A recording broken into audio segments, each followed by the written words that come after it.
शिवमङ्गलाष्टकं भवाय चन्द्रचूडाय निर्गुणाय गुणात्मने कालकालाय रुद्राय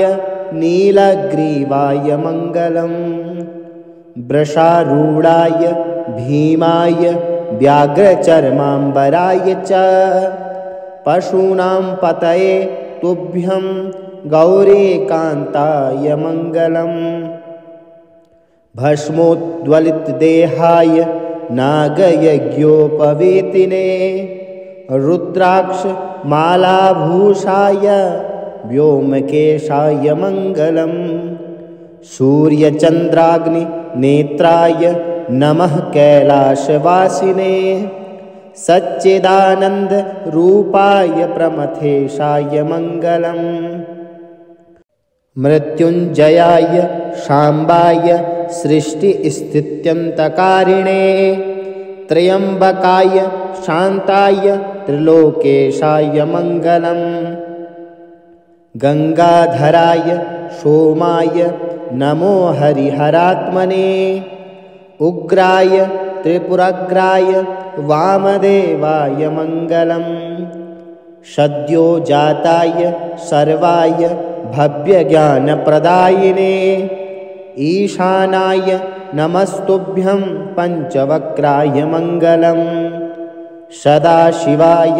स्वरूपाय नमस्तत्पुरुषाय च अघोराय च घोराय महादेवाय मङ्गलम् भवाय चन्द्रचूडाय निर्गुणाय गुणात्मने कालकालाय रुद्राय नीलग्रीवाय मङ्गलम् वृषारूढाय भीमाय व्याघ्रचर्माम्बराय च पशूनां पतये तुभ्यं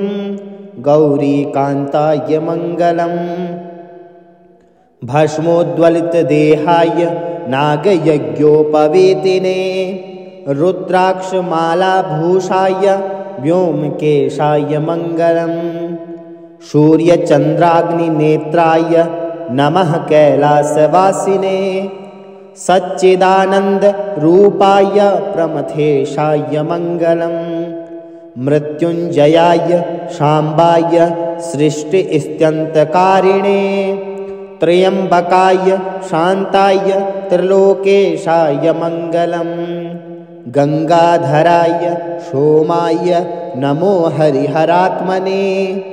उग्राय त्रिपुराग्राय वामदेवाय मङ्गलम् सद्यो जाताय सर्वाय भव्यज्ञानप्रदायिने ईशानाय नमस्तुभ्यं पञ्चवक्त्राय मङ्गलम् सदाशिवस्वरूपाय नमस्तत्पुरुषाय च अघोराय च घोराय महादेवाय मङ्गलम् भवाय चन्द्रचूडाय निर्गुणाय गुणात्मने कालकालाय रुद्राय नीलग्रीवाय मङ्गलम् वृषारूढाय भीमाय व्याघ्रचर्माम्बराय च पशूनां पतये तुभ्यं गौरीकान्ताय मङ्गलम् भस्मोद्वलितदेहाय नागयज्ञोपवीतिने रुद्राक्षमालाभूषाय व्योमकेशाय मङ्गलम् सूर्यचन्द्राग्निनेत्राय नमः कैलासवासिने सच्चिदानन्दरूपाय प्रमथेशाय मङ्गलम्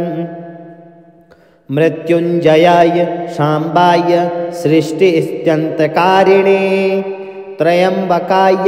शान्ताय त्रिलोकेशाय मङ्गलम् गङ्गाधराय सोमाय नमो हरिहरात्मने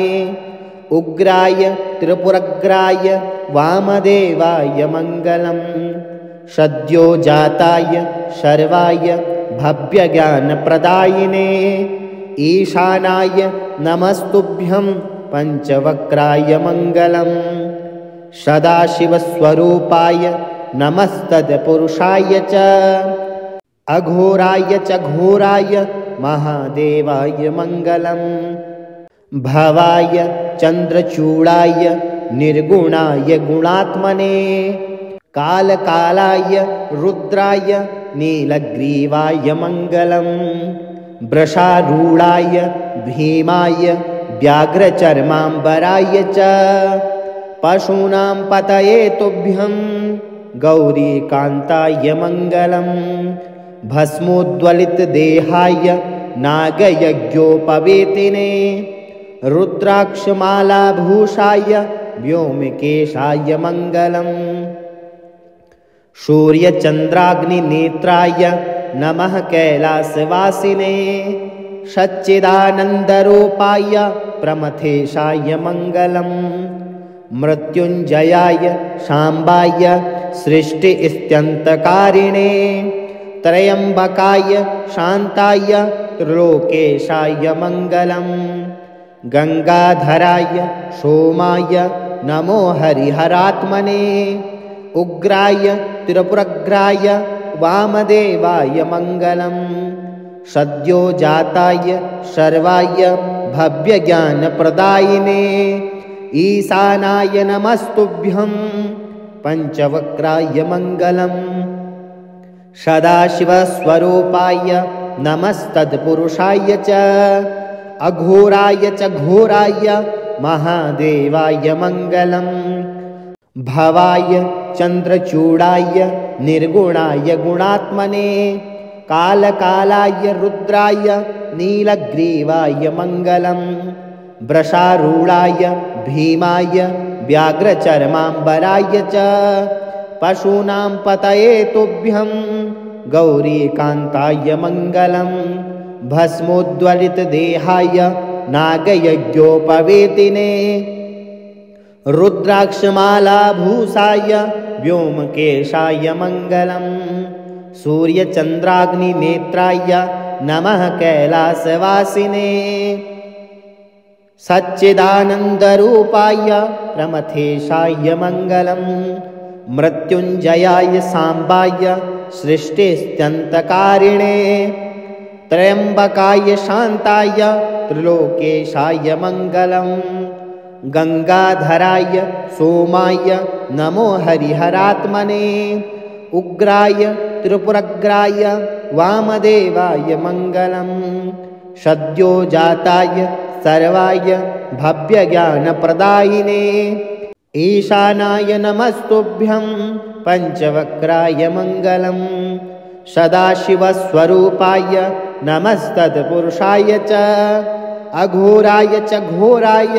महादेवाय मङ्गलम् महादेवस्य देवस्य यः पठेन्मङ्गलाष्टकम् सर्वार्थसिद्धिमाप्नोति स सायुज्यं ततः परम् सर्वार्थसिद्धिमाप्नोति स सायुज्यं ततः परम्।